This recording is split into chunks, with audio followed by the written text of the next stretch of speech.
भगवान अद्वैत आचार्य महाविष्णु के अवतार हैं, जिनका मुख्य कार्य है माया द्वारा जगत की सृष्टि करना। कौन है? महाविष्णु के अवतार।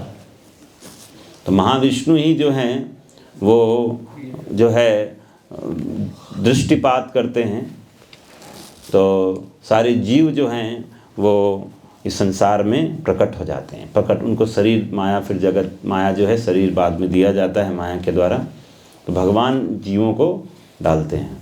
तो इस तरह से माया द्वारा जगत की सृष्टि हो रही है। फिर आगे आता है कि वे भगवान हरि से अभिन्न हैं, अतएव वे अद्वैत कहलाते हैं, क्योंकि भगवान का ही है, विष्णु तत्व ही हैं। तो हरि से अभिन्न है, अतएव क्या बोलते हैं? अद्वैत। और इनको आचार्य क्यों बोला जाता है? क्योंकि वे भक्ति संप्रदाय का प्रसार करते हैं, अतः वे आचार्य कहलाते हैं। प्रचार का काम कर रहे हैं ना। वे भगवान हैं और भगवान के भक्त अवतार हैं, इसलिए मैं उनकी शरण ग्रहण करता हूँ। अद्वैतम हरिणाद्वैताचार्यम भक्ति संशनात् भक्तावतारम ईशम तम अद्वैताचरम आश्रय। तो मैं उनका आश्रय ग्रहण करता हूँ। श्री अद्वैताचार्य निसंदेह साक्षात भगवान हैं। उनकी महिमा समान जीवों की कल्पना शक्ति से परे है। ब्रह्मांडों की सृष्टि का सारा कार्य महाविष्णु करते हैं और श्री अद्वैताचार्य उनके प्रत्यक्ष अवतार हैं। तो वे ही पुरुष अपनी बहिरंगा शक्ति से सृजन और पालन करते हैं। वे अपनी लीलाओं के रूप में असंख्य ब्रह्मांडों की सृष्टि करते हैं। तो आप सब और देखते हैं कि भगवान जो है असंख्य ब्रह्मांड को प्रकट कराते हैं, और फिर सांस जैसे बाहर करते हैं तो सब प्रकट होते हैं, अंदर लेते हैं सब चले जाते हैं। ये है महाविष्णु। इच्छाए अनंत मूर्ति करे न प्रकाश, एक एक मूर्ति करे न ब्रह्मांडे प्रवेश। वे अपनी इच्छा से अपने आप को असंख्य रूपों में प्रकट करते हैं, और इन रूपों के द्वारा वे प्रत्येक ब्रह्मांड में प्रवेश करते हैं। तो आप देख रहे हो, तो हर ब्रह्मांड में वो जो है गर्भोदक्षाय विष्णु के रूप में चले जाते हैं। तो लेटे हुए ना नीचे, लक्ष्मी जी जो है शयन भगवान उधर कर रहे हैं नीचे, तो हर ब्रह्मांड में भगवान जो हैं वो चले जाते हैं अपने दूसरे अवतार के साथ। ठीक है।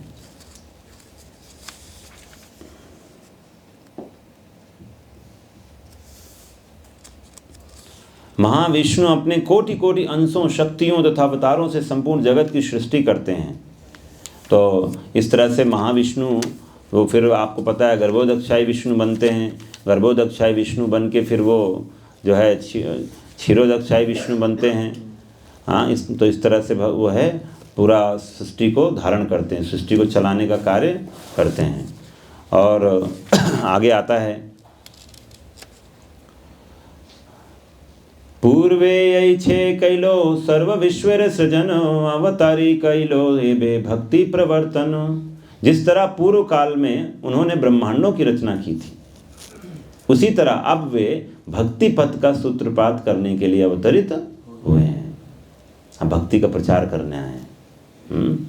उन्होंने सारे जीवों को कृष्ण भक्ति का उपहार देकर उनका उद्धार किया। उन्होंने भक्ति के प्रकाश में भगवद गीता तथा श्रीमद् भागवतम की व्याख्या की। उनके पास भक्ति की शिक्षा देने के अतिरिक्त अन्य कोई कार्य नहीं है, अतः उनका नाम अद्वैताचार्य है। वे समस्त भक्तों के गुरु हैं और संसार के सबसे आदरणीय व्यक्ति हैं। इन दोनों नामों के योग से उनका नाम अद्वैत आचार्य है। चूंकि वे कमल नयन परमेश्वर के अंग या अंश हैं, इससे उनका नाम कमलाक्ष भी है। तो इन्होंने क्या किया था कि आपको पता होना चाहिए कि जो है तुलसी, क्योंकि आपको सबको पता है कि तुलसी और जल से प्रभु बहुत जल्दी प्रसन्न हो जाते हैं। जल और तुलसी जब भगवान को आप अर्पण करते हैं तो प्रभु बहुत जल्दी प्रसन्न होते हैं। तो इसलिए अद्वैताचार्य उन्होंने तुलसी और जल, गंगा जल शालिग्राम शिला को गंगा के किनारे शांतिपुर में अर्पण किया करते थे और हुंकार किया करते थे।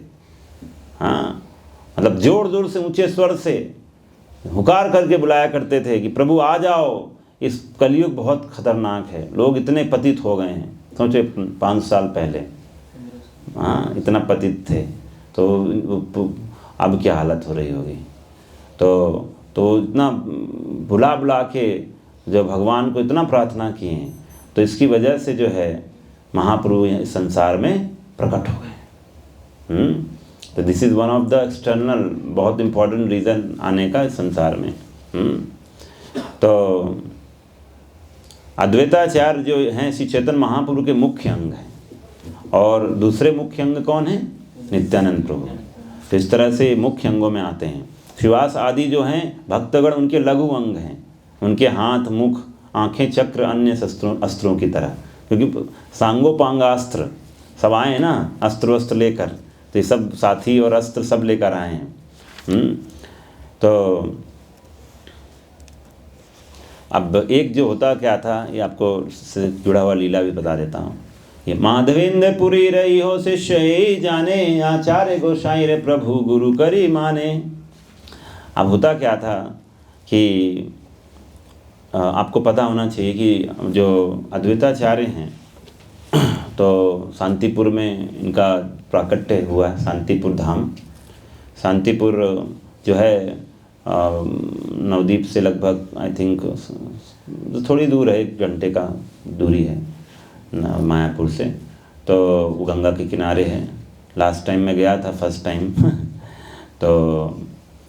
तो जो है वो, तो वहाँ पर आप सबको पता है जब माधवेंद्रपुरी वो चंदन लेने के निकले थे। आपको माधवेंद्रपुरी को जब भगवान ने वृंदावन में, गोवर्धन में, जब उन्होंने, आप सब अभी वृंदावन जो है, जो भक्त गए हैं ऑनलाइन, तो जो भक्त, तो वहाँ पर हमने देखा था माधवेंद्रपुरी भजन किया करते थे गोविंद कुंड के पास।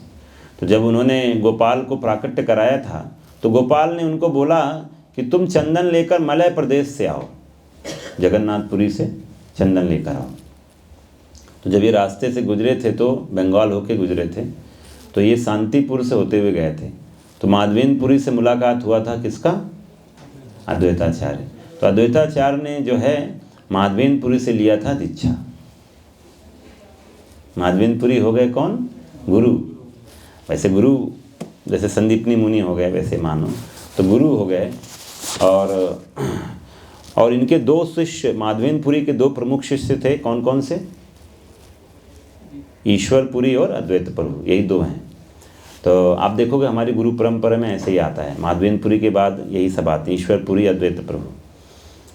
तो अगर देखा जाए तो गौड़ीय वैष्णव संप्रदाय मध्वाचार्य की गुरु शिष्य परंपरा में है। ठीक है, तो आप देखोगे तो मध्वाचार्य से जुड़ा हुआ है ना परंपरा। तो मध्वाचार्य, फिर माधवेंद्रपुरी उसी में आते हैं, फिर माधवेंद्रपुरी से ईश्वरपुरी, ईश्वरपुरी से चैतन्य महाप्रभु। तो चैतन्य महाप्रभु एक तरह से क्या हो गए? शिष्य। एक तरह से देखा जाए अद्वैताचार्य जी क्या हो गए? गुरु भाई हो गए। नहीं, क्या बोलना, गुरु एक तरह से गुरु के मतलब खुद कंफ्यूज है, मेरे को कंफ्यूज कर रहा है। तो देखो गुरु के मतलब गॉड ब्रदर कह सकते हो, ईश्वर गुरु, गॉड ब्रदर। हाँ, तो गुरु भाई बोलेंगे। अद्वैताचार्य जी एक तरह से गुरु भाई हो गए, गॉड। ठीक है, क्योंकि वो ईश्वरपुरी उनके एक तरह से समकक्ष हुए ना, ईश्वरपुरी और अद्वैताचार्य समकक्ष हो गए। तो ईश्वरपुरी हैं गुरु, और उनके जो भाई हैं वो हो गए गुरु भाई। तो इसलिए महाप्रभु जब आए तो उनको गुरु भाई की तरह देखते थे, तो सम्मान दिया करते थे, हाँ, रिस्पेक्ट दिया करते थे। इनसे रहा नहीं जाता था। हाँ, तो मर्यादा, महाप्रभु जब आए हैं तो उन्होंने मर्यादा का पालन बहुत किया है। एक डिवोटी की लाइफ है कि एटिकेट फॉलो करना। भक्त हैं और हम मर्यादा का पालन ना करें तो फिर तो लोग, समाज का बोलेगा देखो भक्त होकर ऐसा करता है, तो कितना बड़ा। इसलिए भक्त कभी भी सामाजिक मर्यादा को नहीं त्यागता है। भक्त के अंदर संसार के सारे मोरल वैल्यूज़ होती हैं, समझे ना। नहीं तो लोग उसी का बहाना मार के कहेगा अरे भक्त ऐसे ही होते हैं, देखो वो ऐसा कर रहा है तो हम क्यों ना करें। इसलिए भक्त सामाजिक दृष्टि से वो सारे कार्य करता है जो संसारी लोग जो सो कॉल्ड मोरलिस्ट होते हैं वो करते हैं। तो भक्त के अंदर वो सारे गुण पाए जाते हैं। तो इसीलिए अद्वैताचार्य जी तो भगवान चैतन्य महाप्रभु को अपना स्वामी मानते थे, लेकिन यहाँ पर तो उल्टा हो रहा है। यहाँ पर कौन किसको स्वामी मांग रहा है? यहाँ अद्वैताचार्य जी का सम्मान करते थे महाप्रभु। ये इनसे रहा नहीं जाता था, तो इन्होंने सोचा ये तो मैं बर्दाश्त नहीं कर सकता। तो क्योंकि कृष्ण का दास बनने में जो अभिमान है, कृष्ण दास अभिमाने ये आनंद सिंधु, कोटि ब्रह्म सुखे नाहि तारे एक बिंदु, मुई ये चैतन्य दास आर नित्यानंद, दास भाव सम नाहि अन्यत्र आनंद। तो कोई आनंद नहीं है, दास भाव से बड़ा कोई आनंद नहीं है। दास भाव में जो आनंद है, कहते हैं वो आनंद सागर है। अब ब्रह्म में एकाकार करना है बूंद की जैसा आनंद। तो ब्रह्म का सुख क्या है? एक ड्रॉप है इन द ओशन, जो भगवान के दास से भक्ति में है। तो और इसके बारे में बोलते हैं, यहाँ तक कि स्वयं जो लक्ष्मी जी हैं वो भी हृदय में है, भगवान के वक्षस्थल पर निवास करती हैं, किंतु वो याचना यही करती रहती हैं कि मुझे भी भगवान के चरणों की सेवा का आनंद मिले। तो भगवान दास्य भावे आनंदित पारिषद गण, विधि भव नारद और शुक सनातन।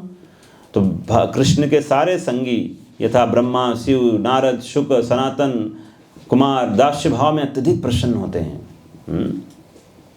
तो महाप्रभु के भी जो नित्यानंद प्रभु हो गए, बाकी जो पार्षद गण हैं, श्रीवास, हरिदास, रामदास, गदाधर, मुरारी, मुकुंद, चंद्रशेखर, वक्रेश्वर, इतने बड़े बड़े महान पंडित थे, किंतु भगवान चैतन्य के प्रति दास्य भाव से उन्हें उन्मत्त बनाए रखा था। उनको हमेशा आनंद में रहते थे, उनको सेवा करते रहते थे।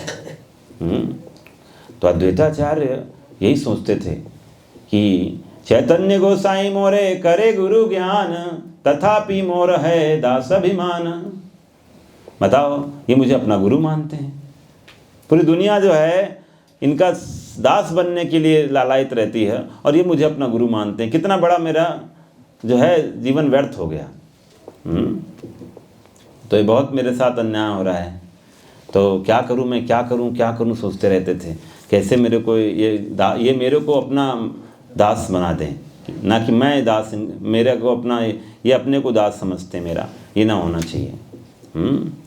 तो यहाँ तक कि वृंदावन में नंद महाराज से बड़ा कोई पूज्य गुरुजन नहीं है। भगवान जो है, फिर भी वो भी जो है अपने आप को भगवान का दास का अनुभव करते हैं। वो भी अपने आप को जो है उद्धव जी से बोलते हैं, उद्धव यह सच है कि कृष्ण मेरा पुत्र है, किंतु फिर भी यदि तुम सोचते हो कि वह ईश्वर है, तो भी उसके लिए मैं अपने पुत्र का ही भाव रखूँगा। तो मेरा प्रार्थना है, मेरा मन तुम्हारे भगवान कृष्ण के प्रति अनुरक्त हो। तो इनके अंदर जो है सेवा का भाव रहता है, बट फिर भी ये भाव भी है कि मैं उसका पिता हूँ। पिता बन के भी तो सेवा किया जाता है ना, तो वो भाव है। हाँ, यहाँ तक कि जो ब्रज में जो गोपियाँ हैं, वो भी, उनके अंदर भी यही भाव है कि मैं कैसे प्रभु की सेवा करूँ। उनके मित्रगण हैं सखा भाव में, साख्य भाव में, वो भी यही करते हैं कि देखो उनके अंदर ये भाव होता है, उनके गले में लिखा हुआ है, कृष्ण संगे युद्ध करें, कृष्ण के साथ युद्ध करते हैं, रेसलिंग। हाँ, स्कंधे आरोहण, कंधे में चढ़ जाएंगे। हाँ, ऐसा कोई है? हाँ, तारदास्य भावे करे चरण सेवन। देखो एक पड़ क्या करते हैं, ऊपर चढ़ जाते हैं, लेकिन दूसरे क्षण भगवान के चरणों की सेवा भी करते हैं। फोटो नहीं देखा कि बलराम जी कृष्णा का चरण दबा रहे हैं? तो यानी कृष्ण बलराम जी का चरण दबा रहे हैं, ऐसा भी है, दोनों हैं। तो लिखा है, पाद संवाहनम चक्रु केचित् तस्य महात्मनः, अपरेहत पाप मानो व्यजनहि समविजयन।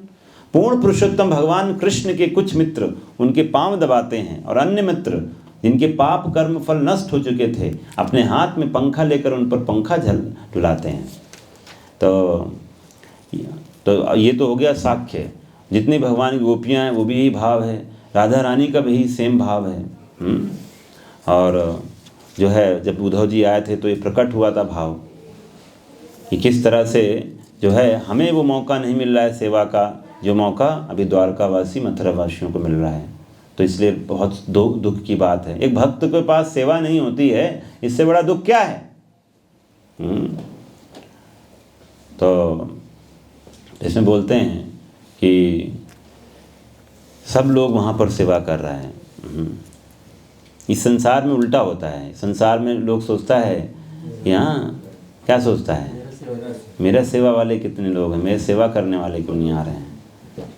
तो ये इस संसार की सोच है। और भगवान के धाम में सेवा के लिए कंपटीशन होता है, इस सेवा दे दो, सेवा दे दो। तो कहते हैं आनेर की कथा बलदेव महाशय, यार भाव शुद्ध साख्य वात्सल्य आदि में। औरों की तो बात ही छोड़ दीजिए, भगवान बलदेव भी शुद्ध साख्य तथा वात्सल्य प्रेम जैसी भावनाओं से पूर्ण है। वे भी अपने आप को भगवान कृष्ण का दास समझते हैं। निसंदेह ऐसा कौन होगा जो भगवान कृष्ण का दास होने का भाव न रखता होगा। ते हो अपना के करे न दास भावना, कृष्ण दास भाव बिनु आछे कौन जना। यहाँ तक कि जो संकर्षण है, शेषनाग, शेष रूपी संकर्षण, वे भी अपने हजारों मुखे से 10 रूपों को प्रकट करके श्री कृष्ण की सेवा करते हैं। से मतलब संकर्षण 10 रूपों में सेवा कर रहे हैं भगवान के अलग अलग। अब देखो ना, अलग अलग उधर भी गर्भोदक्षाय विष्णु के भी ऊपर हैं, क्षीरोदक्षाय विष्णु के भी ऊपर हैं, से कई जगह पर सेवा दे रहे हैं। ठीक है ना।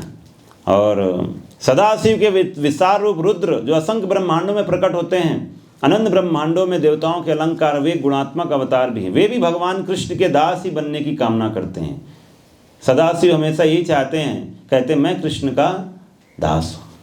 कृष्ण के प्रेम में उन्मत्त होकर वे विवल बन जाते हैं और इस तरह से निरंतर नृत्य करते हैं, भगवान कृष्ण के गुणों, उनकी लीलाओं के विषय में गाते रहते हैं। तो अब समझ गए आप, पिता माता गुरु सखा भाव केनो नाये, कृष्ण प्रेमेर स्वभावे दास्य भाव से करे। सारे भाव, चाहे वे पिता के हों, माता के हों, गुरु के हों, मित्र के हों, दास्य भाव से पूरित हैं। कृष्ण प्रेम का यही स्वभाव है। तो इसलिए आप देखोगे ये जैसे 4-5 तरह का है ना, तो दास्य जो है सब में रहेगा, ऊपर वालों में। तो कोई साख्य में भी होगा, उसमें भी दास्य होगा।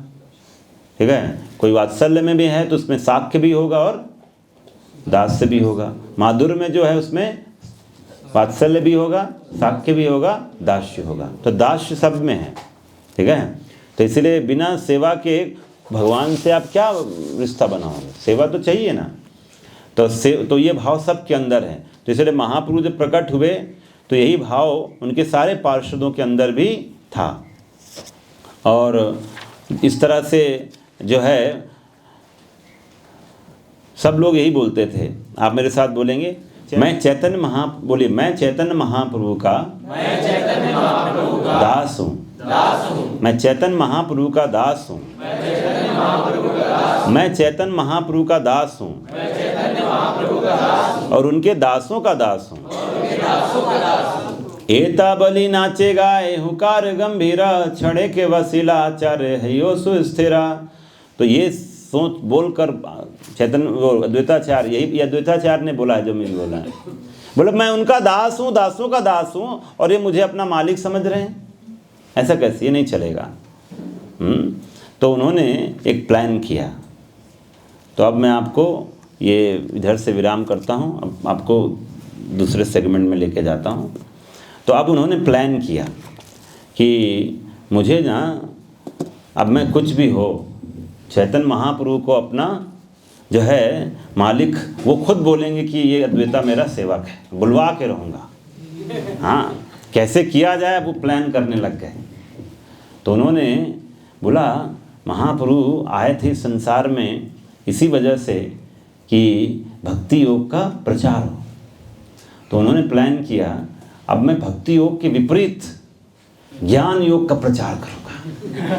हाँ, मैं ज्ञान की बातें करूँगा, मायावाद की बातें करूँगा, ये सब बातें करूँगा। तो इन्होंने शांतिपुर में प्रचार करना शुरू कर दिया कि भक्ति ज्ञान से आता है, ज्ञान इम्पॉर्टेंट है, ज्ञान श्रेष्ठ है। हाँ, तो ये सब बातें करने लग गए। और ये जो हवा कहाँ तक पहुँची, मायापुर तक ये हवा गई कि अद्वैताचार्य जी ऐसा प्रचार शुरू कर दिए हैं, अब वो ज्ञान की बातें कर रहे हैं, भक्ति को साइड में रख दिया है। हाँ, तो महाप्रभु को बहुत गुस्सा आया, बोला मैं आया हूँ इस उद्देश्य से, हाँ, और ये उल्टा कर रहा है प्रचार, बोला अब मैं छोड़ूंगा नहीं इसको। तो महाप्रभु जो है आनंद फानंद जो है मायापुर से चल दिए किधर, शांतिपुर। गंगा के रास्ते से ज़्यादा देर भी नहीं होगा, गाड़ी वाड़ी से जाते हैं तो लेट हो जाता है। तो महाप्रभु फटाफट पहुंच गए कहाँ, शांतिपुर। और जब इन्होंने देखा कि महाप्रभु पास आ रहे हैं, नज़दीक आ रहे हैं, मान लीजिए यहाँ पर हम बैठे हैं, पता चल जाए कि अभी लेके उन्हीं में एंट्री मारा है, हाँ, और फिर देख रहे हैं बहुत तेज़ी से आ रहे हैं, फिर देखा अभी गेट तक आ गए हैं, तो ये और जोर शोर से बोलने लगे, ज्ञान ही श्रेष्ठ है, ज्ञान, भक्ति योग उसके बाद आता है, हाँ, और पूरा मायावाद की बातें सब कर रहे हैं, ब्रह्म निराकार ये सब बातें कर रहे हैं। तो ये तो महाप्रभु और ये तेजी स्टार्ट हो गए प्रचार करना। तो महाप्रभु जो है गुस्से से आए, उन्होंने फिर व्यासासन से उठाया व्यासासन से उठा के उनको जो है कोर्ट यार्ड में लाके पटक दिया, पिटाई करने लग गए खूब।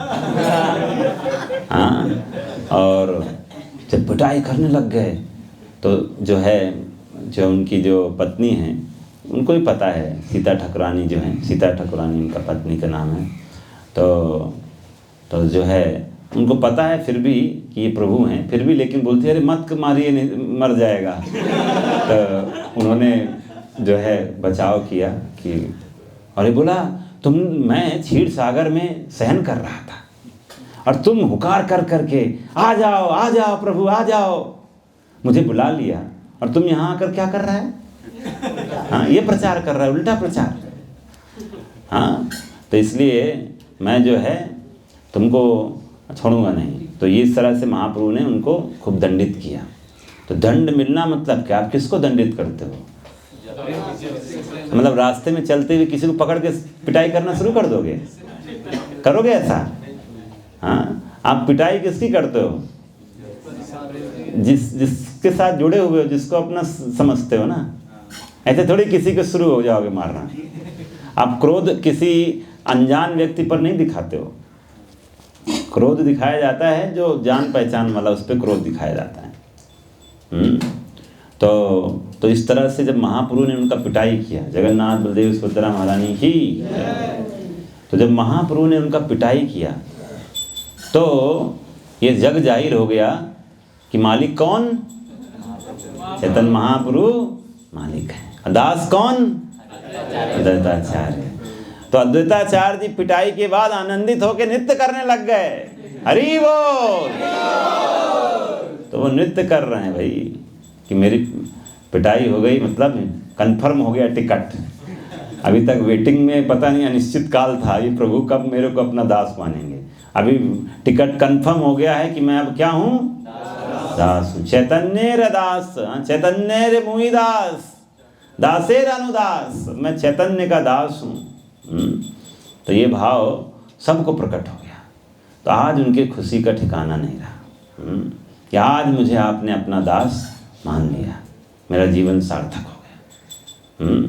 तो ये जो है बहुत सुंदर लीला है। तो ये इसी बात को दिखाने के लिए है कि इवन भगवान के जितने भी अवतार हैं, कृष्ण के जितने भी अवतार हैं, वो भी कृष्ण को अपना मालिक ही समझते हैं, उनको अपना सेवक, खुद को अपना सेवक, खुद उनको सेवक, उनका सेवक समझते हैं। तो इसीलिए आप सबको पता होगा, यही अद्वैताचार्य जो महाविष्णु हैं, इन्होंने जब ब्राह्मण के पुत्रों को गायब कर दिया था कृष्ण लीला में, जब आप पढ़ते हो कृष्णा बुक में, तो अर्जुन ने शपथ लिया था कि मैं इन ब्राह्मण पुत्रों को वापस, मैं मृत्यु से नहीं जाएगा, इनका मृत्यु नहीं होगा, बोला हो गया तो मैं आग में प्रवेश कर जाऊंगा, लेकिन फिर भी नहीं बचा पाए, ब्राह्मण का पुत्र मर गया। तो इन्होंने आग में जाने का दृढ़ निश्चय कर लिया था, तो जाने का व्यवस्था कर रहे थे, आग जला रहे थे। तो भगवान गए, बोले चलो कोई बात नहीं, तुमको मैं बताता हूँ कहाँ है पुत्र।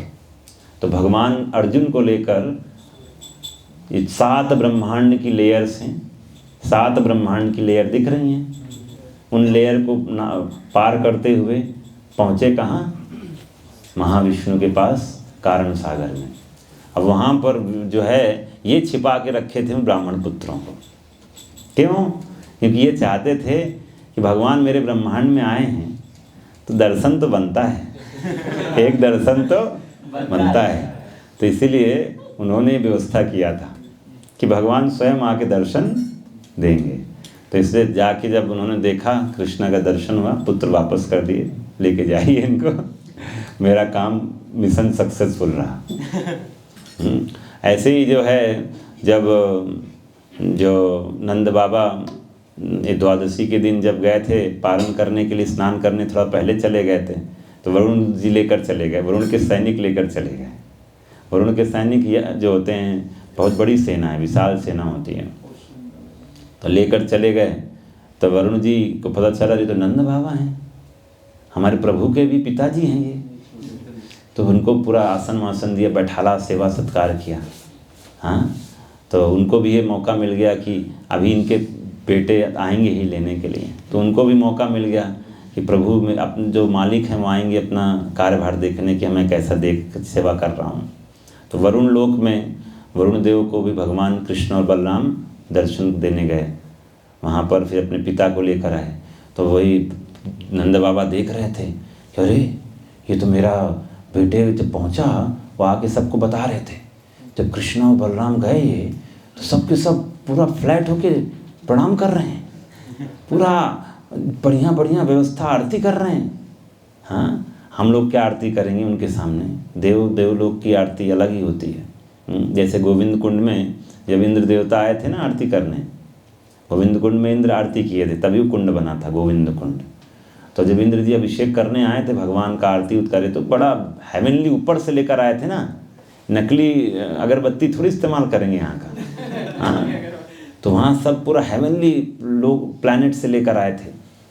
तो उन विविध जो है विविध साधनों से पूजा किया था। तो ऐसे ही नंद बाबा आकर अपने ब्रजवासियों को बता रहे हैं कि अरे बड़ा जो है विधिवत कृष्ण बलराम की स्वागत हुआ, ये तो बड़ा आश्चर्य होता है, ये पुत्र हमारा। हाँ, तो नारायण की कृपा से हमारा बेटा जो है बहुत शक्तिशाली है।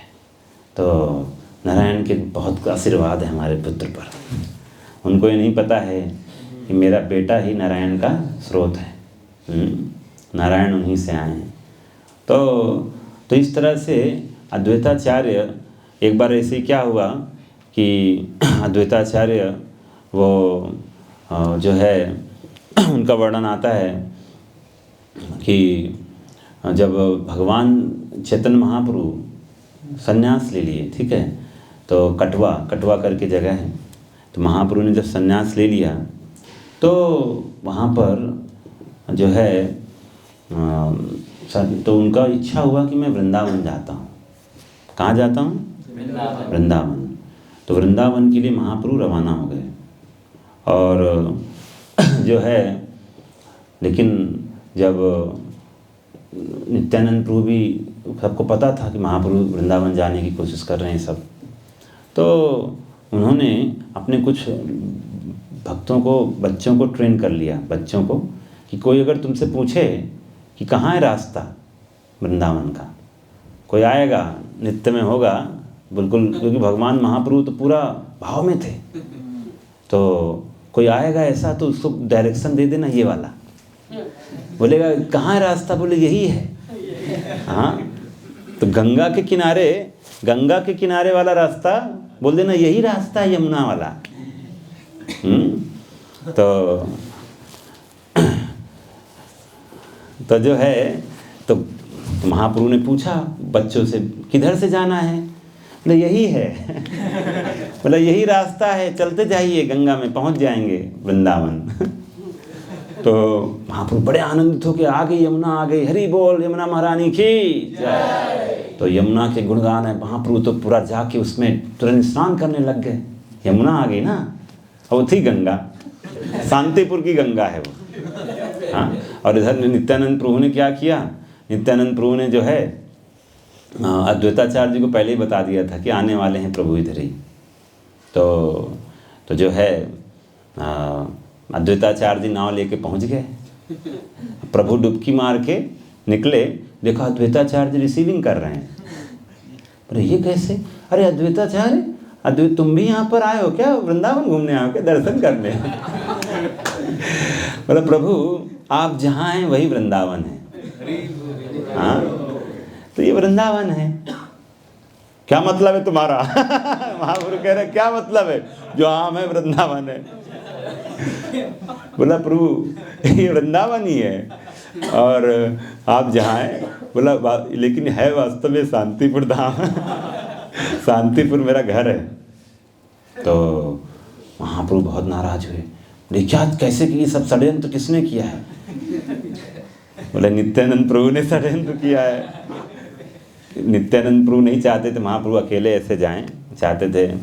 तो बोला उन्होंने बोला नित्यानंद को आज से मैं भी जो है कभी विश्वास नहीं करना है। तो एक्चुअली एक बार जब ये डिसीजन लिया जा रहा था, महाप्रभु साउथ इंडिया जाना चाहते थे। तो साउथ इंडिया महाप्रभु के साथ कौन जाए? बोले नित्यानंद को लेके नहीं जाऊंगा। नहीं तो साउथ इंडिया की जगह कहीं और पहुंच जाऊंगा, इसको नहीं। तो ऐसे महाप्रभु रिजेक्ट कर रहे थे, इसको भी नहीं ले जाऊंगा, ये ज़्यादा सेंटिमेंटल हो जाता है इसको। तो ऐसे महाप्रभु बोले ये इसको ले जाओ। ऐसे महाप्रभु चूज़ कर रहे थे कौन होगा साउथ इंडिया के लिए या वृंदावन जाने के लिए। तो ऐसे महाप्रभु बोले एक बार तो इसके साथ गया था मैं। तो ये इधर जब आए थे, वृंदावन आए थे महाप्रभु सेकंड टाइम, तो बलभद्र भट्टाचार्य के साथ आए थे। तो जब आप नहीं देखते हो इसमें एक भक्त छुप के देख रहा है। डर डर के बोला एक जानवर नाच रहे हैं भैया, शेर नाच रहा है, कैसे होगा? तो ये दृश्य तो कभी देखा नहीं था। कौन देखा होगा भाई? किसका सेवक ऐसा दृश्य देखेगा कि हरि नाम में भाई जानवर भी आके डांस कर रहा है? तो एक डर आ गया था उनके मन में। तो बलभद्र भट्टाचार्य को लेकर आए थे। नित्यानंद प्रभु नहीं आए थे, कोई नहीं आया था। तो ये इसी वजह से नहीं आए थे क्योंकि नित्यानंद प्रभु ने ऐसा उनको यमुना बोल के, हाँ गंगा के मतलब यमुना के दर्शन, यमुना बोल के गंगा के डुबकी मारवा दिया। तो जो है तो फिर लेकिन अद्वैताचार्य बोलते हैं प्रभु आपको पता नहीं है, जैसे ये एक्चुअली जहाँ आपने स्नान किया है ना, संगम क्षेत्र में स्नान आपने किया है, यहाँ गंगा और यमुना मिलती है। वो स्पॉट जो बताया, बोला जैसे प्रयाग में मिलती है यहाँ से भी ऐसे ही होता है। तो आपने जहाँ स्नान किया वो यमुना ही थी, सच्चाई था ये। तो यमुना में बोला डुबकी मारा है। लेकिन तो इस तरह से महाप्रभु जो है शांतिपुर में अद्वैताचार्य जी के घर गए संन्यास के तुरंत बाद, कटवा से शांतिपुर। तो कटवा रेलवे लाइन है ना, तो शांतिपुर है। तो शांतिपुर में जो है महाप्रभु जो है सब तरफ खबर पहुंच गई कि महाप्रभु आ गए। तो भक्त दर्शन के लिए लालायित थे और खासकर खबर पहुंचाया गया किसको, जो है शची माता को, कि निमाई इधर आए हैं। हाँ, तो सची माता भी आ गई। सची माता ने बड़े उत्साह से सबके लिए प्रसाद, सबके लिए बनाया, भोग बनाया, बड़े अच्छे से पकवान बनाए। और पुत्र जो है जब इन दोनों का मिलन हुआ माँ से, तो बहुत महाप्रभु बहुत जो है जो बहुत गंभीर हो गए और माँ से बोला कि मैं तो अज्ञानी हूँ, मैंने ना इमेच्योरिटी से संन्यास ले लिया है, मैं योग्य नहीं था, संन्यास ले लिया। तो आप बोलोगी तो आप घर पे रह जाऊँगा, आप बोलोगी तो बाहर नहीं रहूँगा, आपके साथ ही रह जाऊँगा। तो ये है। अब सची माता क्या बोली? बोली मैं नहीं चाहूँगी कि मेरी वजह से मेरे पुत्र का नाम खराब हो। देख रहे हो, ये है माँ, ऐसी होती है माँ। नहीं आजा बेटा आजा, ब्रह्मचारी आश्रम वहाँ ज्वाइन किया, वापस आजा घर, शादी कर ले बेटा यहाँ।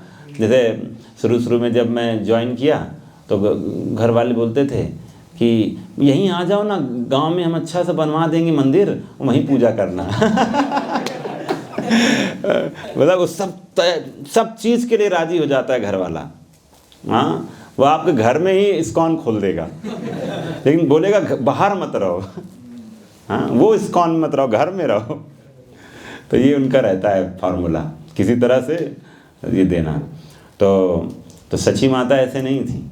सची माता बोलती हैं तुमने सन्यास लिया है, एक सन्यासी कभी घर में नहीं रहता है, हाँ, तो ऐसे कैसे मैं बोल दूं कि तुम घर पे रह जाओ। तो बोला अब आपके ऊपर फैसला है माँ, आप जहाँ चाहोगी वहाँ मैं रह जाऊँगा। तो सब मीटिंग बुलाया गया कि इनको कहाँ, इनका स्थान कहाँ रखा जाए, कहाँ रहेंगे। तो बोला गया इसको ना वृंदावन तो नहीं, पर बहुत दूर है, वृंदावन से तो बहुत खबर आते आते ही बहुत समय लग जाएगा। तो ऐसा करते हैं बंगाल से जो है जगन्नाथपुरी पास है, ओवरनाइट जर्नी है, वृंदावन से पता नहीं दिन और रात निकल आएगा तो दूर हो जाएगा, वहाँ से खबर आते आते बहुत पुरानी हो जाएगी। तो यहाँ से एटलीस्ट होता क्या था कि मायापुर से हर साल बंगाल से डिवोटीज जगन्नाथ रथ यात्रा के लिए जाया करते थे। तो ये कस्टम था, चतुर्मास में वहीं रुक जाया करते थे। तो जब जाएंगे भक्त लोग दर्शन करने, हाँ, बंगाल से उड़ीसा से डिवोटीज भर भर के जाते थे चैतन्य महाप्रभु का दर्शन करने। वो जगन्नाथ के दर्शन करना कम, चलते फिरते जगन्नाथ जब घूम रहे हैं तो फिर उनका दर्शन ज़्यादा करते थे वो। तो क्योंकि वही हैं सही गौरा, हाँ, यही गौरा सही कृष्णा सही जगन्नाथ। तो यही है, जगन्नाथ और कृष्ण में, चैतन्य में कोई अंतर नहीं है। तो सब लोग दर्शन करने इनके जाया करते थे। तो माँ जो थी सची माँ, उनको जो है वहाँ से खबर आ जाया करता था। तो इसे तुम जो है कहाँ रहो, डिसीजन हो गया जगन्नाथपुरी में रहना स्टार्ट करो। तो इससे महाप्रभु ने अपना स्थान चुना जगन्नाथपुरी में। तो इस तरह से शांतिपुर में भक्तों का बिल्कुल ज़बरदस्त भीड़ लग गया। भक्तों का दर्शन का, महाप्रभु का दर्शन लेने के लिए लोग पूरा एक झलक पाने के लिए पूरा इतना ज़्यादा भीड़ हो गया था। तो ये सब जो लीला है ये शांतिपुर में हुई है। शांतिपुर स्थान किसका है? अद्वैताचार्य जी का। तो अद्वैताचार्य जी महाप्रभु संन्यास लेकर आए हैं, तो बढ़िया खाने पीने का भी व्यवस्था खूब बढ़िया से रखते थे। और महाप्रभु कभी कभी बोलते थे कि अरे मैं तो सन्यासी हूँ, इतना कैसे खाऊंगा मैं। बोला मेरे साथ तो नाटक ना करें, हमें पता है आप जगन्नाथ जी के रूप में कितना खाते हैं। आपका हाथ कभी मतलब खाली नहीं रहता है, सूखता ही नहीं है। मतलब जैसे ही धुला आपने फिर से नया पकवान आ गया, हाथ धुलते ही नया पकवान तैयार। तो ऐसा फिर तो अब मेरे साथ तो नहीं करें, जो खिला रहे हैं खा ही लीजिए। तो इस तरह से महाप्रभु को बढ़िया से खिलाते थे अद्वैताचार्य जी, फोर्स कर करके बढ़िया से। तो ये महाप्रभु की सुंदर लीलाएं शांतिपुर में और हुआ करती थी। और नित्यानंद प्रभु जो हैं और अद्वैताचार्य जी में कभी कभी बहुत सुंदर वार्तालाप भी हुआ करता था। कभी कभी तो नित्यानंद प्रभु बैठे थे तो बोलते थे बताओ 3 दिन से मैं भूखा हूँ और इतना ही बस कम मात्रा में मिलेगा 3 दिन से भूखा हूँ, क्या है यहाँ, क्या खिला रहे हो। तो जबकि बहुत होता था फिर भी ऐसे करते थे। कभी कभी अद्वैताचार्य जी बोलते थे जो है अद्वैताचार्य जी जब श्रीवास पंडित, कभी नित्यानंद प्रभु का जो है श्रीवास पंडित के घर में रहते थे, श्रीवास आंगन में। तो मालिनी जो उनकी जो मालिनी माता जी थी, श्रीवास की जो पत्नी थी, उनको माँ की तरह रहते थे। तो पूछते थे कभी कभी श्रीवास पंडित से, अद्वैताचार्य हो गए, अलग अलग लोग, कभी कभी चैतन्य महाप्रभु भी पूछते थे कि ये नित्यानंद प्रभु का तुम चेक कियो, इनका जो है कहाँ से हैं, कौन सा कुल खानदान से हैं। हाँ, तो चेक किया है, पता नहीं अवधूत हैं तो इनका कैसे, कुछ बायोडेटा कुछ लिया, आधार कार्ड। बोला इनका आधार कार्ड देखने की ज़रूरत नहीं है, यही आधार है सबका, इनका आधार कार्ड क्या देखें। तो मतलब इस तरह से जो लीला हुआ करता था। एक बार अद्वैताचार्य जी वो क्या हुआ, महाप्रभु जो है पूरा कर रहे थे, ज़बरदस्त जो है कीर्तन हो रहा था। तो महाप्रभु पूरा इंटरनली कॉन्शियस अवस्था में चले गए। जैसे हम लोग अभी क्या हैं, एक्सटर्नल कॉन्शियस है, हम बाह्य जगत के लिए कॉन्शियस हैं। एक होता है सेमी कॉन्शियसनेस, जिसमें आप थोड़ा बाहर के भी हो, थोड़ा अंदर के, अर्ध चेतना है, अर्ध बाह्य स्थिति, और एक है पूरा इंटरनल कॉन्शियसनेस, मतलब आत्मा में स्थित हो जाना। तो महाप्रभु कभी कभी कीर्तन करते करते पूरा इंटरनल कॉन्शियस भगवान की लीला में चले जाते थे। हाँ, ऐसे प्रभुपाद जी भी बहुत बार लेक्चर लेते लेते आंख बंद हो जाती थी उनका, तो सब भक्त सोचते थे अब क्या करें। तो महाप्रभुपाद जब आंख खोलते थे तो सब भक्त बोलते थे, प्रभुपाद जब आप ऐसा ऐसा होता है तो क्या करना चाहिए? बोला तुम कीर्तन किया करो बस। हाँ, ऐसे होता था इंटरनल कॉन्शियसनेस, इसको बोलते हैं आत्मा में स्थित होना, समाधि लग जाना। तो एक बार क्या हुआ, श्री चैतन्य महाप्रभु पूरा अंतः चेतना में चले गए। तो जो है अद्वैताचार्य जी ने मौका देखा, बोले ये मौका है प्रभु के चरण से रज ले लूँ, भक्त के चरण, प्रभु के चरण का डायरेक्ट रज। मौका कहाँ मिलेगा? डायरेक्ट प्रभु के चरणों से रज लेके सिर पे रख लेता हूँ। तो उन्होंने यही किया, सीधे डायरेक्ट भगवान के चरण, चैतन्य महाप्रभु के चरण से लिया। जैसे हम जाते हैं ना चैतन्य चरण, पहाड़ी जाते हैं, चरण है तो डायरेक्ट, तो हम चरण छूते हैं, तो वहाँ डायरेक्ट चरण है, चरण से रज ले लिया।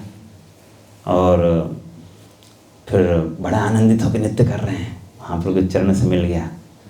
तो जो है महाप्रभु जब उठे तो उन्होंने बोलते हैं मेरा किसी ने भक्ति ले लिया, किसी ने मेरी भक्ति ले ली। महाप्रभु बिल्कुल बोलने लग गए, मेरा जीवन व्यर्थ हो गया, भक्ति नहीं तो जीवन क्या? अरे बिना भक्ति के क्या जीने का फायदा? महाप्रभु हमें सिखा रहे हैं, भक्ति नहीं तो क्या जीना।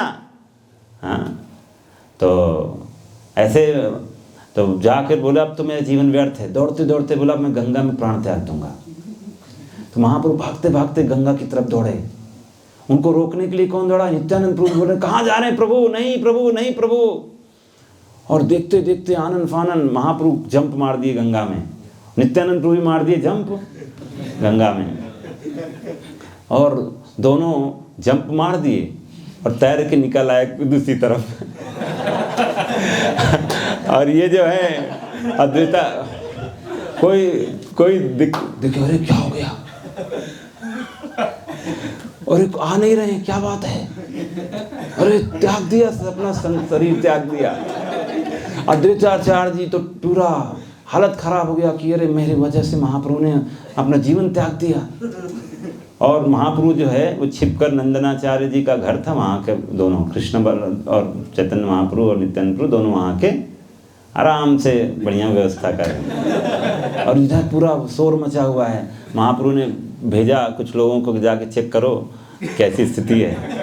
बोला अद्वैताचार्य का हालत बहुत ख़राब है, खाना वाना सब छोड़ दिया है, मतलब मेरी वजह से महाप्रभु ने ऐसा कर दिया है। तो बोलो अच्छा उसको बोल दो कि हम यहाँ पर हैं। तो इस तरह से महाप्रभु सबक सिखाए। तो उसको बोलो आज से जो है ना होश में रहे, आज से जो है ये लंघन ना करे, मर्यादा का लंघन ना करे। अरे मानता हूँ, उसको पता है कि मैं कौन हूँ, उसको पता है, लेकिन सबके सामने ये सब नहीं करना है। तो महाप्रभु जब आए हैं तो भक्त रूप में आए ना, वो चाहते हैं कि सब कोई उनके साथ हरि संकीर्तन में भाग ले। और महाप्रभु नहीं जानने किसी को बताते कि मैं स्वयं कृष्ण हूँ, नहीं तो कल को ये सब बैठे हैं ना कृष्ण बनने के लिए। अब भगवान आके स्वयं बोलने लग जाए मैं भगवान हूँ, तो सब बोलेगा मैं भी भगवान हूँ। बोलो आया था ना एक श्री कृष्ण चैतन्य बोला मैं भगवान हूँ, तो फिर हम भी भगवान हैं। जैसे महाप्रभु जब प्रकट थे तो उन्होंने कभी नहीं बोला कि मैं भगवान हूँ, अपने कुछ खास भक्तों को उन्होंने प्रकट कराया कि मैं भगवान हूँ, अदरवाइज सब जगह नहीं। और किसी को प्रकट भी कराते थे फिर बोलते थे तुम किसी को बोलना मत, तेरा सर कट जाएगा, किसी को मत बताना। तो इसलिए महाप्रभु सबको, क्योंकि वो महाप्रभु आए हैं तो सब भक्त चुप हो जाते थे, नहीं बताएंगे नहीं बताएंगे। लेकिन क्योंकि ये तो इच्छा है सबकी, एक बार पता आपको अगर भगवान दर्शन दे दिया तो अभिजीत कितने लोगों को बताएगा तू, तो संसार को खबर पहुंच जाएगा कि भगवान दिख गए, भगवान दिख गए। और ये भगवान ये क्यों बोल रहा है? ताकि लोग इसको भगवान समझने लग जाएं। तो हमारी स्थिति बहुत दयनीय है। हम सब भगवान बनने के लिए लालायित रहते हैं, लेकिन भगवान जब स्वयं आते हैं ना तो अपना ही दास बनने के लिए लालायित रहते हैं। तो इस तरह से द्वैताचार्य जी को सबक मिल गया।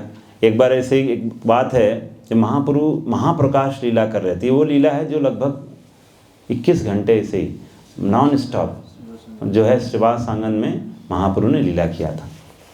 यहाँ पर महाप्रभु सबको बता दिए कि जो है अब मैं सबको बताऊंगा कि मैं भगवान हूँ। श्रीवास पंडित जो है नरसिंह शालिग्राम शिला का पूजा किया करते थे। और तुम किसकी पूजा कर रहे हो? नरसिंह भगवान की। बोले वो मैं ही हूँ। और भगवान जो है अल्टर में जाके बैठ गए। अब भगवान का ही तो अल्टर होता है, किसी और का अल्टर है क्या?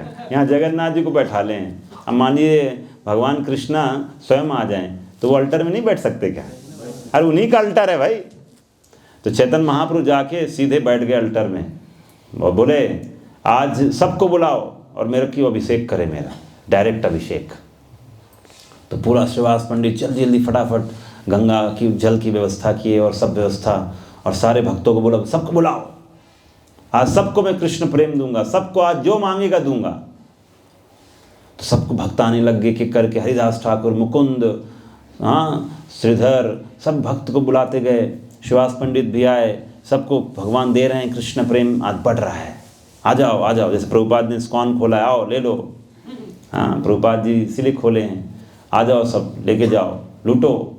हाँ तो इस तरह से जो है जब सबको बुलाने लग गए, उनकी माँ सच्ची माता वो भी जो है वो भी आई। तो बोले मैं माँ को प्रेम नहीं दूंगा, कृष्ण प्रेम नहीं दूंगा। बोला क्या बात है, क्यों नहीं देंगे? सब तो भक्त बड़ा शोकग्रस्त हो गए। बोला माँ को नहीं देंगे कृष्ण प्रेम? बोला नहीं दूंगा। बोला क्यों नहीं देंगे? बोला इसने अद्वैताचार्य के चरणों पर अपराध किया था। बोला कब किया था? देख रहे हैं आप, जो सब सोचते हो ना कि हम किसी भक्त को चरणों पर अपराध कर देंगे, कोई देख नहीं रहा है। कौन देख रहा है? कृष्ण देख रहे हैं। आप किसी भक्त की आलोचना करते हो, किसी भक्त के अपमान करते हो, तो कौन देख रहा है? कृष्ण देख रहे हैं ये क्या कर रहा है। हाँ भक्त से, हाँ भक्त की सेवा करते हो तो भी कौन देख रहा है? भक्त की प्रशंसा करते हो तो भी कौन देख रहा है? लेकिन अगर आप अगर ये सोचो कोई तो नहीं देख रहा है तो क्या होगा? तो भगवान जो है सबका मॉनिटर करते हैं। तो माँ के चरणों पर अपराध, तो इसने बोला, तो इसने जो है सची माँ के चरणों पर अपराध की, नहीं सॉरी, सची माँ ने जो है श्रीवास अद्वैताचार्य के चरणों पर अपराध किया है, तो जो है कृष्ण प्रेम नहीं मिलेगा। बोला कब अपराध किया था? आप भी पूछ सकते हैं ना भगवान से, मैंने कब किया था अनंत के चरणों पर अपराध? कब किया था भाई? हाँ बोला तो एक बार जब गए थे, फ्राइडे परिवर्तन क्लास हो रहा था, तो अनंत जो है गाते गाते उस जो है उससे कुछ गलत गा लिया, तो सब हंसने लग गए थे। तुम दांत दिखाए थे ना, जब दांत दिखाया था ना, वो उसी दिन हमारा अपराध हुआ था। और अनंत को बहुत बुरा लगा जब तुमने दांत दिखाया था। तो अपराध हो गया। अब भक्त के लिए हंसते हो अगर, तो अपराध हो गया ना, भक्त को बुरा लग गया। कभी कभी तो आप मान लो किसी और वजह से भी हंस रहे हो, और अगर आपको किसी भक्त ने देख लिया कि लग रहा मेरे लिए हंस रहा है क्या, तो भी अपराध हो जाता है। फिर बहुत सोच समझ के समझना चाहिए। हाँ मतलब हंस भी रहे हो तो पता होना चाहिए क्यों हंस रहे हो, किस लिए हंस रहे हो। सामने वाले को नहीं लगना मेरे लिए हंस रहा है क्या। हाँ डाउट क्लियर करो, प्रभु आपके लिए नहीं है ये तो हम इनके लिए वो तो ऐसा हमें समझदार होना चाहिए। भक्त के साथ रहते हो तो केयरफुल रहना चाहिए। जिन भक्त से आपको भक्ति मिल रहा है उनके संग में रहकर, तो उनके साथ कैसे आप जो है इनअटेंटिव या केयरलेस बिहेवियर दिखा सकते हो। हाँ जैसे आप जब जाते हो नौकरी करते हो कंपनी में जाके, तो जो बॉस आपको सैलरी देता है उसके पास आप जाके नौटंकी करोगे? बोल देगा फायर, वो तो आपकी सैलरी उड़ा देगा, जाओ बाहर। तो आप वहाँ जाकर यस सर जो कहेंगे सर यस सर, हाँ सब बोल दोगे, उसकी सब सेवा करोगे बढ़िया, उसको लगने भी नहीं देवो कि अंदर क्या चल रहा है। तो आप केयरफुल रहते हो उसके चरणों पर उस अपमान ना करने के लिए। तो वैसे ही भक्त चरणों पर अपराध नहीं होना चाहिए। तो ये जो है, तो बोला कब किया प्रभु? सब भक्त जिज्ञासा किए। बोले जब ये मेरे बचपन की बात है, भगवान जब छोटे थे, भगवान छोटे हैं तो छोटे नहीं है ना, तो बोला मेरे जो भाई था विश्वरूप, चैतन्य महाप्रभु के भाई थे निमाई की बड़े भाई विश्वरूप, तो विश्वरूप जाया करते थे, क्लास अटेंड किया करते थे भागवतम किसका, अद्वैताचार्य जी के आंगन में जाके अद्वैताचार्य जी की भागवतम क्लास अटेंड किया करते थे। कौन? विश्वरूप जी। और अटेंड करते करते संन्यास ले लिया। तो जो है, और एक बालक बचा कौन? निमाई। तो जो है, और तो इनके मन में आ गया कि देखो मेरे बेटे को बना दिया सन्यासी, ये अद्वैताचार्य ने अच्छा नहीं किया। ये तो अद्वैताचार्य जी के मन में इनके प्रति जो है अद्वैताचार्य के प्रति गलत भावना आ गई थी, तो वैष्णव चरण जो अपराध हो गया। तो इसीलिए वो जो है निमाई को सोचती थी वो ना जाए और थोड़ा केयरफुल रहती थी। तो ये बोला ये अपराध हुआ है, अद्वैताचार्य जी के प्रति इन्होंने गलत भावना प्रदर्शित की है, और अद्वैताचार्य मेरा बहुत प्रिय है, तो जब तक उनके चरणों पर अब क्षमा नहीं मांगेगी तब तक मैं कृष्ण प्रेम नहीं दूंगा। सोचो भगवान ये लीला क्यों कर रहे हैं, ये तो इनके नित्य पार्षद लोग हैं ना, फिर भी भगवान हम सब जैसे दुष्ट आत्माओं के लिए ये लीला की हैं कि भक्ति जो का मार्ग में हम सब हैं, हम कभी ये ना सोचें कि जो है हमको लाइसेंस मिला है, किसी भक्त को हम अपमान करके सोचते हैं भक्ति में हम भगवान का प्रेम प्राप्त कर लेंगे। नहीं, ऐसा संभव नहीं है। हमें सब भक्तों का कदर करना चाहिए। तो इस तरह से सची माता को पता चल गया ये कारण है। तो ऐसे ही एक बार क्या हुआ, अद्वैताचार्य अंत अवस्था में आ गए कीर्तन करते करते, तो सब भक्तों ने बोला यही मौका है, क्योंकि ऐसे अद्वैताचार्य जी कभी अपने चरण रज देने वाले थे। माँ है ना वो तो पूरे जगत की माँ है, मेरे प्रभु की माँ है ना वो, तो वो उनको कैसे अपने चरण का दे देते रज। बोले यही एक मौका है जब ये अभी होश में नहीं है, अभी इनके चरण का रज ले लो। तो सची माता ने उस अवस्था में उनके चरण से रज लेकर अपने सिर में धारण किया, मतलब माफ़ी एक तरह से मांग लिया। तब चैतन्य महाप्रभु बोले अब जो है ये कृष्ण प्रेम प्राप्त करने की अधिकारी बन गई है। तो इस तरह से अपनी माँ को उन्होंने कृष्ण प्रेम दिया। तो ये महत्व अद्वैताचार्य के माध्यम से सिखाने की कोशिश किया रहा। तो अद्वैताचार्य जी ऐसे बहुत सुंदर सुंदर लीलाओं के निमित्त बने हैं, जहाँ से अद्वैताचार्य जी का जो है अच्युतानंद करके एक पुत्र थे, बहुत बचपन से पूरा भक्त थे। और अद्वैताचार्य और ये सारे जो पंचतत्व में और भी सब हैं, हर साल 4 महीने के लिए जाया करते थे जगन्नाथपुरी। सुंदर नगर संकीर्तन हुआ करता था। अब यहाँ ऊपर भी देख रहे हो मायापुर का अद्वैताचार्य जी सबसे वृद्ध, जो दाढ़ी में नहीं दिखा है, अद्वैताचार्य जी हैं। ठीक है ना। तो इस तरह से अद्वैताचार्य वो कई बार ऐसा होता था महाप्रभु, क्योंकि महाप्रभु मायापुर नहीं जाते थे तो शांतिपुर आ जाया करते थे कभी कभी। तो ये सब लीलाएं हैं, और इसीलिए हम बोलते हैं यहाँ पर जो अभी हम लोगों ने गीत गाया था, दया करो सीतापति अद्वैता गोसाई, तब कृपा बले पाई चैतन्यानिता। तो दया करो सीतापति। यहाँ तो सीतापति अद्वैता गोस्वामी से, हम अद्वैताचार्य से प्रार्थना करते हैं कि आपकी जब तक कृपा नहीं होगी तब तक हमें नहीं मिलेंगे कौन? चैतन्य निताई। चैतन्य निताई नहीं मिलेंगे।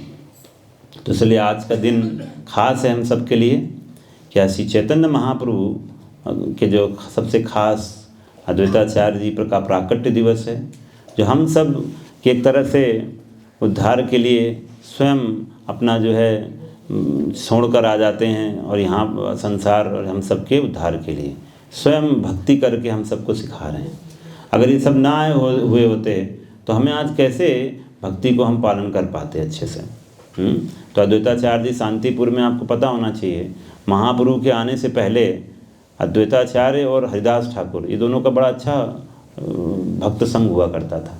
फुलिया करके जगह है शांतिपुर के पास, वहीं पर रहा करते थे हरिदास ठाकुर। तो हरिदास और अद्वैताचार्य की बहुत सुंदर सुंदर लीलाएं हुई हैं। यह अद्वैताचार्य जो है बाद में जब लास्ट टाइम था, लगभग ये भी यहाँ पर दिया हुआ है, लगभग 125 साल के करीब ऐसे, मतलब काफ़ी समय इन्होंने यहाँ पर संसार में बिताया है। और लास्ट टाइम में लगभग जो है जाने से पहले, मतलब भगवान के actually before the advent of lord Chaitanya, कहते चैतन्य महाप्रभु से आने से पहले ये जो है वृंदावन में थे। अद्वैता आप जाओगे तो अद्वैताचार्य जी जो है अद्वैत वट, मैं एक बार दर्शन कराया था कुछ को, तो ये बांकी बिहारी जाते हो अद्वैत वट रास्ते में पड़ता है, तो अद्वैत वट, तो वहाँ पर ही अद्वैताचार्य जी को मदन मोहन जो थे उनका विग्रह मिला था। ये वही मदन मोहन हैं, वही हैं जो गोपाल, जो जिन गोपाल को हम जो बोलते हैं ना कि मदन मोहन नहीं है जो, तो एक्चुअली वज्रनाभ जो थे ना भगवान के कृष्ण के जो हैं ग्रैंड सन, जिन्होंने मथुरा में आके राज्य किया था भगवान कृष्ण के जाने के बाद, तो उन्होंने विग्रह बनाया था मदन मोहन का। तो यही मदन मोहन जो है अद्वैताचार्य जी को इस वट से मिले थे और उनकी बाद में उन्होंने सेवा किया था। और फिर बाद में जाने से पहले पुरुषोत्तम चौबे ब्राह्मण थे मथुरा के, उनको दे के चले गए थे। और यही ब्राह्मण के घर में जाते थे सनातन गोस्वामी, और सनातन गोस्वामी इन्हीं से लिए कौन से विग्रह, मदन मोहन। और फिर मदन मोहन का मंदिर बना, राधा मदन मोहन मंदिर की जय। इस तरह से अद्वैताचार्य जी की पूजा किए थे। जहाँ पर प्रकट हुए थे वो विग्रह, वो अद्वैत वट है, बगल में मंदिर है वहीं मदन मोहन के पास।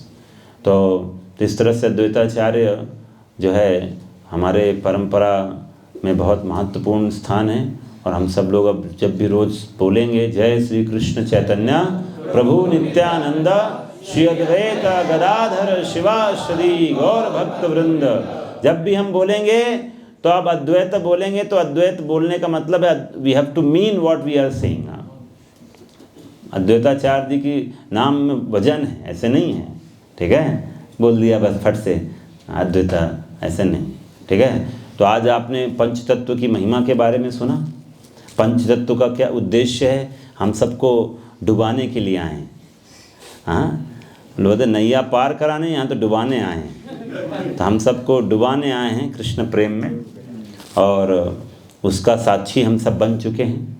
हम सब अभी डूबने की तैयारी कर रहे हैं, ठीक है, डूब जाएंगे जल्द ही, अगर आपकी इनकी कृपा बनी रही तो। अब कृपा से हट जाएंगे तो फिर कैसे होगा। तो चैतन्य महाप्रभु के बारे में सुना, वो क्यों आए, उनका उद्देश्य क्या था। और फिर उनमें हमने सुना अद्वैताचार्य जी, वो उनका क्या भाव था श्री चैतन्य महाप्रभु के प्रति। और कुछ लीलाओं के माध्यम से हमने देखा कि भक्त चरणों में अपराध नहीं करना चाहिए। तो हम बहुत कुछ सीखे आज।